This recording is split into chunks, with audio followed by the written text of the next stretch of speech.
అక్షరాలు అవి ఈ 3 లైన్స్లో రాయాలి. సపోజ్ ఇక్కడ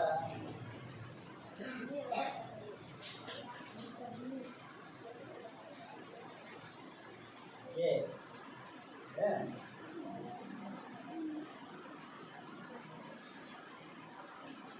1 2 3 ఈ 3 లైన్స్లో మనకి బిగ్ లెటర్స్ కావాలి.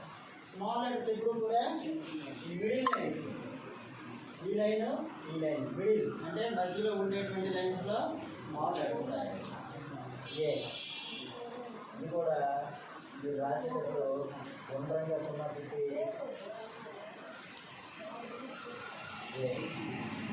గుండ్రంగా సున్నా నీట్గా పెట్టేసి ఈ మిడిల్ లైన్స్లో రాయాలి. స్మాల్ లెటర్స్ ఎక్కువ. ఇవన్నీ కూడా మీకు పేపర్ మీద ముందు నేను ఇస్తాను, తర్వాత మీరు పెన్సిల్తో ప్రాక్టీస్ చేయాలి. అయితే ఫస్ట్ స్టార్టింగ్లో మీ మీద 2 లైన్స్లోని ఈ కింద 2 లైన్స్లోని సర్కిల్స్ ఇస్తాను. ఇలాగ ప్రతిదీ కూడా ఈ మీదకెత్తి కిందకెత్తి తాకినట్లుగా మనం సున్నాలు చుట్టుకుంటూ వెళ్ళాలి. అలాగని వేగంగా పని చేయకూడదు, నెమ్మదిగా చేయాలి. నెమ్మదిగా చేయాలి, చాలా ఓపికగా చేయాలి. అంటే మొదటే చెప్పాను మీకు, ఓపికగా చేయాలి, నెమ్మదిగా చేయాలి. ఇలాగా సున్నా చుట్టుకుంటూ వెళ్ళాలి.